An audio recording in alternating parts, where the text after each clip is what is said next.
அதிசயங்கள் செய்கிறவர் நம் அருகில் இருக்கிறார்.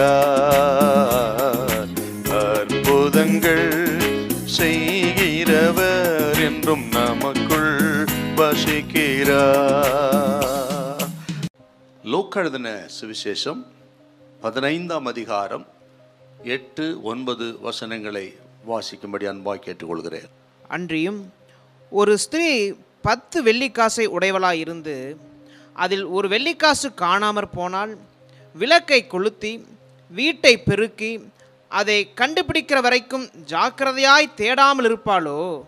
கண்டுபிடித்த பின்பு தன் சிநேகிதைகளையும் அயல் வீட்டுக்காரிகளையும் கூட வரவழைத்து, காணாமற் போன வெள்ளிக்காசை கண்டுபிடித்தேன், என்னோட கூட சந்தோஷப்படுங்கள் என்பாள் அல்லவா?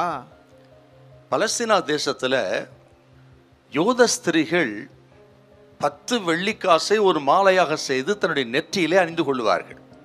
இது எதுக்கு அடையாளம்னு பார்த்தீங்கன்னா, தான் திருமணமாகி ஒரு மனைவி என்பதற்கு அடையாளம் தான் தன் நெற்றியில் அணிந்து கொள்கிற இந்த 10 வெள்ளிக்காசை குறிக்கிறது. இந்த 10 வெள்ளிக்காசும் மணவாளன் மணவாட்டி கொடுத்த வெகுமதி. ஆகவே ஒரு மனைவிக்கு இந்த 10 வெள்ளிக்காசுங்கிறது மிகவும் முக்கியமானது. அதில் ஒன்று இழந்து போனாலும் அது அவர்களுக்கு ஒரு பேர் இழப்பாக நினைப்பார்கள். என்று கேட்டால் மணவாளன் அவளுக்கு வெகுமதியாக கொடுத்தது பாரு. அப்படி இருக்கும் பொழுது இந்த ஓமையில் இந்த ஸ்திரீ அந்த 10 வெள்ளிக்காசுகளில் ஒரு காசை இழந்து விட்டாள். ஆகவே தான் விளக்கை கொளுத்தி வீட்டை பெருக்கி அதை ஜாக்கிரதையாய் கண்டுபிடித்து சந்தோஷப்பட்டாள் அப்படின்னு பார்க்குறோம் பாரு. இந்த வெள்ளிக்காசுங்கிறது நாம் தேவனுடையவர்கள் என்பதற்கு அடையாளம். ஏன் அப்படி சொல்கிறேன்னு கேட்டிங்கன்னா, அந்த வெள்ளிக்காசு அந்த காலத்தில் ரோமர்கள் அந்த நாணயத்தை பயன்படுத்தினார்கள், கிரேக்கர்கள் பயன்படுத்தினார்கள்.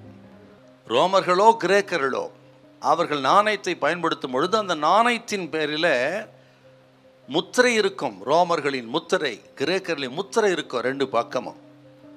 அப்படி அந்த முத்திரை யாருடையதோ அவர்களுக்கு சொந்தம் அந்த நாணயம் அப்படின்னு அர்த்தம். அதே போல நீங்களும் நானும் தேவனுக்குரியவர்கள், தேவனுடையவர்கள். அந்த வெள்ளிக்காசு காணாமல் போய்விட்டது அப்படின்னு சொன்னால், அப்படி தேவனுக்குரியவர்களாகி நீங்களும் நானும் சந்தர்ப்ப சூழ்நிலையினாலே, அஜாக்கிரதையினாலே, அல்லது பலகீனத்தினாலே, அல்லது அடுத்த ஒரு சில மனிதர்களால, இடதுகளினால, எந்த விதத்திலோ சில நேரங்களிலே அவர் கரத்திலிருந்து விலகி போய்விடுகிறோம். இப்படி தேவனுடைய கரத்திலிருந்து தேவ பிள்ளைகள் விலகி போய்விட்டால், காணாமல் போயிட்டால், கர்த்தருக்குரியதை அவர்கள் அநேகம் இழந்து விடுகிறார்கள். இன்றைக்கு உங்களை பார்த்து கர்த்தர் அழைக்கிறார், மறுபடியும் திரும்ப வாங்க, பலிபீடத்துக்கு வாங்க, இரத்தத்தால் கழுவப்பட்டு ஒப்பு கொடுத்து ஒப்புரவாகி இழந்து போன எல்லாவற்றையும் திரும்ப பெற்றுக்கொள்ள கர்த்தர் உங்களை அழைக்கிறார். ஹல்லேலூயா, ஹல்லேலூயா.